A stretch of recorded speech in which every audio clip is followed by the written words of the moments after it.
I'm just heartbroken at the mass destruction and chaos that has been caused by this. And it's heartbreaking when you see natural disasters happen anywhere, but when it's your home and your people and your community, it just obviously hits at like a completely different level. So I'm just like really emotional over how much this is going to affect everybody.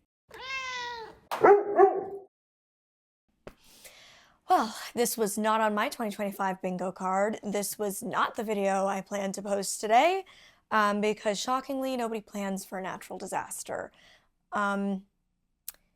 If you saw my What I Got for Christmas video, you saw that my parents gave us a emergency disaster kit, basically. And like, what better timing? It's just so crazy. Like in that video I said it's not a fun topic, it's not something you want to think about, but it is something you need to be prepared for. And like prior to getting that gift, we would not have been prepared. And it's just like so crazy to think of that timing. I can't imagine anybody in the world doesn't know what's going on, but just to recap, Los Angeles has been facing the most significant wildfires we have seen, I think they're saying since the 80s or early 90s, but also just like unprecedented. Like this is just not, it's not normal. It's been, I mean, I'm speechless. I have no words. It's hard to know like what to say. I'll have some news articles down below, but again, just Google it. I can't imagine there's people unaware. It's all over every social media platform. You also probably know, if you follow me, that I have been living in Los Angeles and calling that my home for 7 or 8 years now.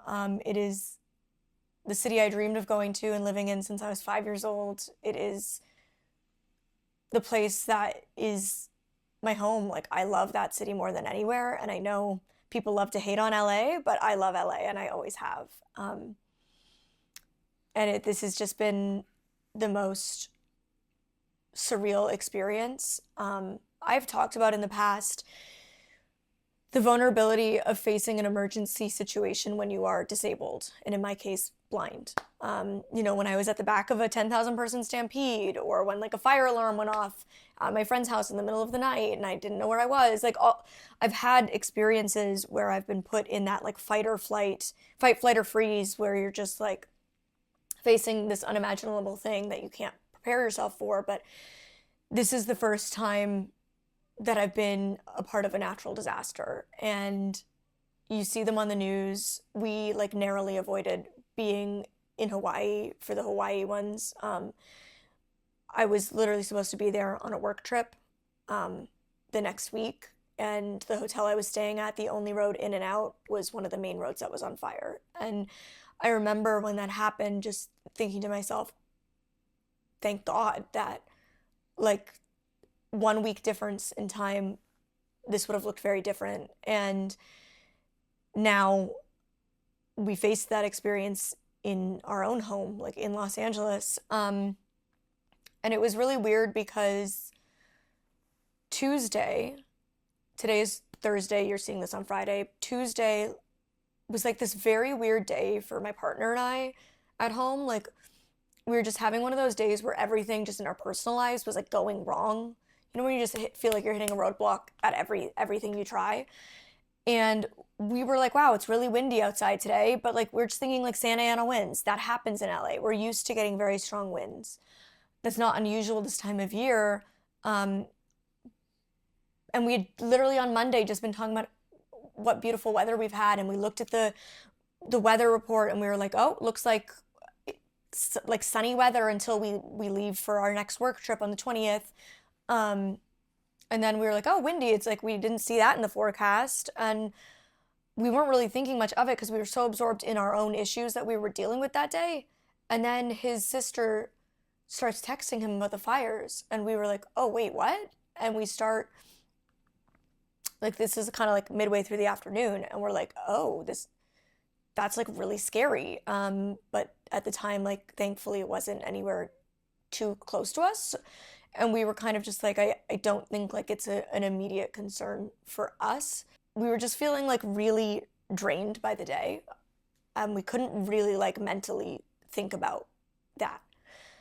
And then we go to the dog park with Elton. I literally like I hadn't posted any Instagram stories that day because it had just been such a chaotic day. And then I was like, I should film something, so I filmed this story. I am being the most dramatic right now. It's like 60, so I think just windy. Windy, okay. I feel very confident in my hat and my scarf and my fuzzy jacket and my sweats. Okay, it's chilly.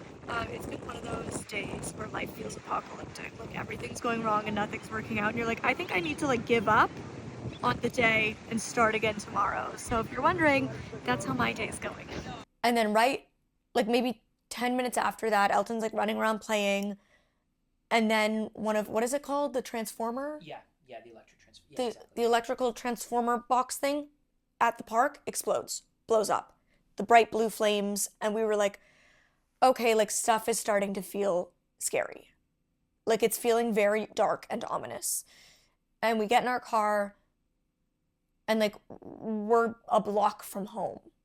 And a fire truck is pulling up behind us. So of course my boyfriend like pulls to the side of the road to let it pass.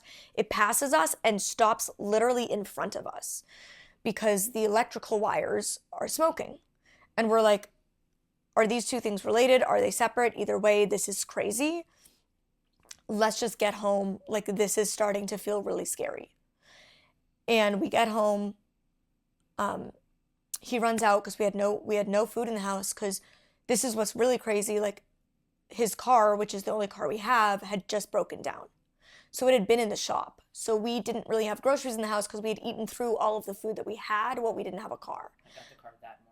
He got Oh, his got the car, fires. yeah, he got the car back Tuesday morning. Thank God. Because if we had been without a car, that would have been 10 times scarier. So he goes out, he grabs some food for dinner, and I texted him and I'm like, pick up some more stuff in case we can't get to a grocery store tomorrow because I don't know what's gonna happen. He gets stuff, he gets home, we have a quick dinner. We're watching some TV to just try to decompress from like the day that we've had.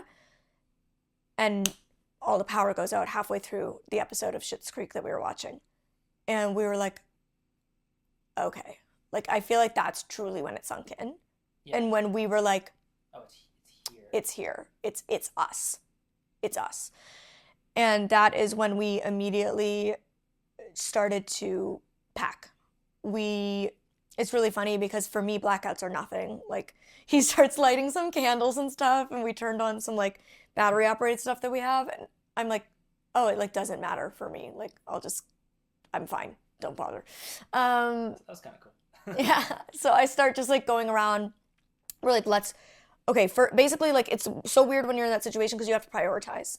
So we're like, first priority, get a backpack, each get a backpack, and just put like one change of warm clothes, some socks, grabbed a toothbrush, get Elton's food, get a tin of Elton's food. Like we keep like a smaller tin, which is about 2 weeks worth of his kibble, next to his bowls, and we just refill it every 2 weeks. So we're like, let's grab that. So we start filling the car. We grab the emergency kit that my parents had, again, just given us, and we get out the crank radio, which is a flashlight too. And we find a radio station that is giving like constant news updates and reporting on the fires. We do not have Wi-Fi, obviously. We have no power, and we also have very spotty cell service, and my phone is at 30%. I find a charger pack. It wasn't fully charged, but it was able to like help charge my phone a bit. So we're like simultaneously trying to get as much information as we can while trying not to use our phones too much. So I'm texting with my parents. He's texting with one of his best friends, asking them like, can you provide us the fire maps? Can you give us the updates? Because we're trying to decide like, do we leave now? Or do we wait? And it's this weird situation where you're trying to decide, like, if we leave too soon, potentially you get yourself into a worse situation because potentially you get yourself stuck in gridlock or drive in a wrong, you're not yet informed enough to make a smart decision as to what direction to drive because where we were was surrounded. So you're just like going through all of these things and trying to figure out what the right decision is. And I just kept saying like, you decide because it's mostly on you. So like, I don't want to sway you. And we went to bed. Well, I use that term loosely. I like stayed in the guest room because it's close to the front door. We had the car packed and ready, and then we had a few last minute things on the bench next to our door. And then I like laid in the guest room. He sat on the couch. We had the radio going the whole time. We had our phones like off silent. And you get like an emergency alert if you do have an immediate evacuation warning. So we knew like even if we drift off to sleep, that'll wake us. And then at 4 a.m., the power like came back, which means any sleep you are getting, you're like awoken in this haze because the TV turns back on and the lights turn on and things start beeping and the AC kicks in or the heat kicks in. Like it's just like this weird thing. So we're like up, and I decide to feed Elton because he usually gets fed at 5, but I was like, it's 4, I'm just gonna feed him because we're already up. Like you're just in this like weird haze. And we lay back down. I couldn't really get back to sleep. I'm just like scrolling, looking at everything on my phone that's going on. And then I kind of fall back to sleep for a bit. I wake up, and my parents had texted us like, do you want us to try to get you a flight out to come stay here with us? I asked my boyfriend, I said, they've offered this, and I didn't know what he would think or say, and he was just immediately like, yes. So I called them and I was like, we will get to the airport as soon as we can. Whatever the first flight out is, book it. We will take any seats, any price. Like whatever we have to do, we'll do it. And so they got us a flight, and we just frenzied, tried to pack up what we could and what we felt like we would need. And our place is like utterly disheveled. Yeah. Like it's just so disheveled. And we got in the car, and I think this is such a surreal experience. Like as we're driving, like my breathing just got so tight. Like my nose got stuffy, and I could feel like thick mucus postnasal drip in the back of my throat, and like you were coughing, and Elton was panting the whole time, and he actually like let out a whimper, which he never ever whimpers.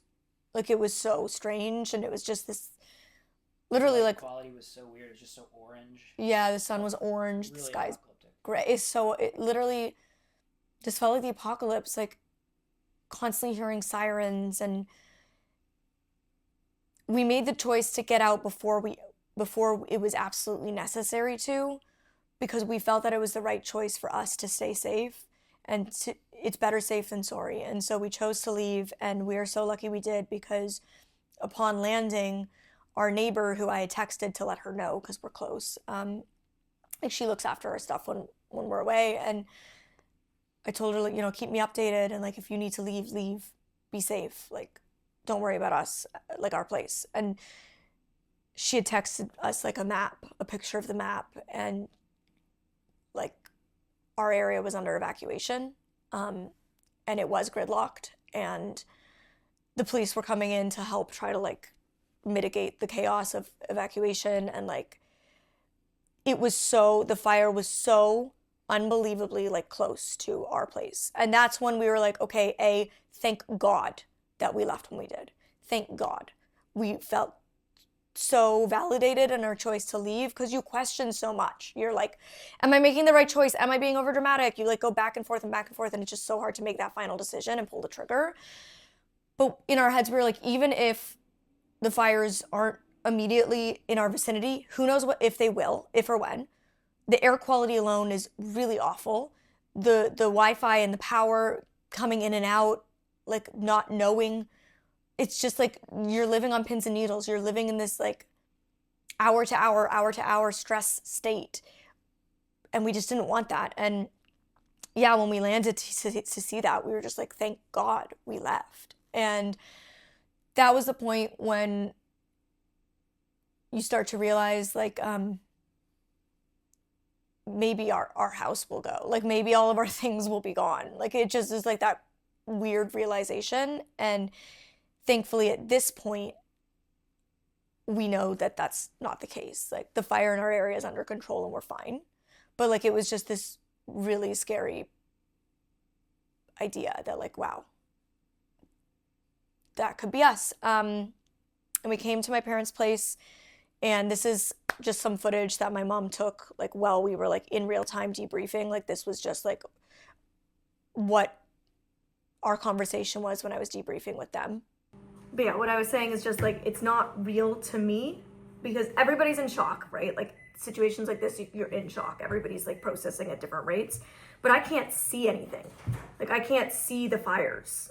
I'm like listening to news reports, but I'm not seeing what everybody's seeing. I'm not like flooded with images on my Instagram feed and my TikTok, and like I can't see the smoke in the sky when we're driving to the airport. Like The only thing you have is like some sirens. Yeah, that was like the biggest thing that was making it feel like very scary and like literally apocalyptic. It was just like the sound of the winds and the brush like hitting our windows and our roof and our doors, and then like just constant sirens like on loop from like 5 p.m. I feel like onwards last night. It just like kept going, and like the sound of that was all I had. And then that whole experience with Elton at the park and then coming home and everything. But like, so it's like I have all those things, but like I'm not seeing the intensity and the vastness of it is just it's like, different. Yeah, it's different. It's hard for me to conceptualize. The amount of fire is covering an entire mountainside. Like it's there's no way that I can like grasp that. Yeah, the gravity of that. I can understand like hearing numbers, but even then, like I've never seen a map of LA. Yeah. So it's like I don't even really have like I'm hearing we're surrounded. But like I don't even know what that means. And I'm hearing places that I go to are on fire, and places that I like understand the distance in our car of like, oh, it only takes us 10 minutes to drive there on a good day, 20 on a bad day. Like that's close. Like that's the only way I can conceptualize it. So it's just like it's a very different experience being blind, because it just doesn't feel real to me the way it does to everybody else, I guess. And being disabled, like hearing the stories of people like stopping their cars because it's bumper to bumper traffic trying to flee, and literally like getting out and running. I can't do that. I can't get out of a car and run for safety. Like that's what was like, okay. And I kept defaulting, like, you kept asking me, like, what do you think? Should we do XYZ? Should we do XYZ? And I just kept saying, I trust you to make the decision. Because ultimately I recognize that the responsibility is on you to not just keep yourself safe, but to help keep me and Elton safe. And it's like, I don't want to sway your decision. I trust you to make the right decision, because the weight is on you. Like, my reality in this fire is different as a blind person. And my understanding of it is different. All the things you have to think about, and getting prepared if we had to leave, and then deciding like when is the time to call it, because we don't want to wait until it's an emergency. We'd rather like be ahead of it, you know? Like, why would you wait for them to be like, you're about to die. Yeah. You should leave now. Exactly. And it's like you're weighing up like, will that happen? Are we being crazy? Like, you don't want to be dramatic. Like I was saying, I kept almost gaslighting myself that it wasn't as bad as it was, like, because I didn't want to be dramatic. Like, I feel like all my whole life people have like been like, oh, you're so dramatic, and like they don't understand your experience and how hard it is for you, everything. And like I joke about, like, now I just own it and I joke about it, like, oh, you know me, I'm so dramatic. But like now I actually default in serious situations to not being dramatic and to be like, oh, it's not a big deal. And so I was like, also why I didn't trust myself to make decisions, because I was like, I can't see what's going on. I can't look at the fire maps. I can't even picture it in my head. I'm not the one who has to drive the car. I'm not the one who has to like help guide me and navigate me. I'm not the, you know, like. And Elton is like a very specific situation where like he's super trained and he's really good. He gets unfazed by like anything. Like sirens don't scare him. No. Explosions, fireworks, like nothing. But if we were surrounded by fire, I imagine he would get pretty like he wouldn't know what to do. He wouldn't know what to do. Like he's not prepped for that. So like if we didn't have him and it was just like me holding your hand or grabbing your arm and us running, maybe. But with the dog who's freaking out, I would not want that to happen. And like never in a million years would I leave Elton. Oh my God. Like there's no, like oh that thought wouldn't even enter my head. Like so it's like if he was freaking out and we had to manage him and me, like we would just have to figure it out. But like who wants to wait till to be in that? Yeah. Just get ahead of an emergency. You know? And then it's like we leave, and when we're on the plane, we find out that yes, our neighborhood is under like a advisory to leave. and we didn't know where we were going to go until you guys offered to help figure it out and book a flight. Like but we didn't know. It we didn't were actually like, cross our minds to do that. no, it was literally like, whatever, like, we'll just get in a car and we will just drive until we find a hotel or till we find something that is far enough away that we're safe. And I keep thinking about the fact that, like, so many, like, ultimately the people who were in the worst situations during this fire are disabled people and homeless people. Like, those are the people who are at the highest risk because they have the least access to supports and the most barriers in place. And I am one of the lucky disabled people. And I have so many disabled friends in LA. And just, like, generally, like, whether it's my friends or not, just the community at large, like, it is concerning. Like, I'm scared for my community because without your help, I couldn't get out. We went to bed after just, like, showering, having some dinner, a glass of wine, debriefing, like, just, I felt, like, so wired and so in shock, and I still didn't get, like, a great night's sleep last night. And then today I feel like has been the day where I've just felt very, like, emotional, like, very tearful, and just, like, physically I feel exhausted and drained, but just emotionally I just keep, like, randomly getting teary. I think I spent 2 days just in kind of, like, this shock state of, like, surreal disbelief. Is this happening? Where you're kind of just numb and you're, like, going through the motions of that, like, survival state. And then today, I think because I know I'm safe and I know our space is safe, I'm in the, like, processing stage. And I'm not, like, emotional for myself. I'm emotional for my city. Like, I'm emotional for all the people who have lost homes, for all the firefighters and first responders who are tirelessly at work risking their lives, for the city that I love so much being destroyed, for all of my friends and family, people who I view as family who are still there. It's heartbreaking seeing places that we go, like places that we were just last week, places that we go regularly, like, being destroyed and no longer being there. I'm just heartbroken at the mass destruction and chaos that has been caused by this. And it's heartbreaking when you see natural disasters happen anywhere, but when it's your home and your people and your community, it just obviously hits at, like, a completely different level. So I'm just, like, really emotional over how much this is going to affect everybody in the city. And yeah, it's just, like, there's, like, so much to rebuild. Like, how do you even start? And I think the scariest thing was how long it was 0% under control and, like, just spreading. And I think at one point they were saying it was spreading by 5 football fields a minute. And with the embers being picked up by the winds and just spreading 4 fires, 5 fires. Like, it was just, like, when is it gonna end? And, like, it feels like we're at a place where things are a bit more controlled and you're able to just start looking at just all these displaced people who have lost everything. How can you not feel heartbroken for that? It's just, and I'm heartbroken for my community, like, my disability community. I'm fortunate. I had a sighted partner with me. I had a guide dog, but, like, for all of my friends, I have so many disabled friends in the city with multiple different disabilities. And aside from just my own disabled friends, just at large, like, the disabled people, like I said, are at a huge disadvantage in these experiences. You know, like, there's a couple that I follow on social media that live in LA and both parents are blind and they have 2 children. And I don't know what part of the city they live in, but, like, I've just been thinking about them, and, like, it's just scary and it's heartbreaking, and you don't, yeah, you never picture yourself being in the situation, and then you are, and it's just a lot to process. I don't really know what to do with myself, you know, when you're in that, and that's how I felt through the whole thing. I just, at times, felt like I was walking in circles around the apartment, Like I was just like, I just don't know what to do.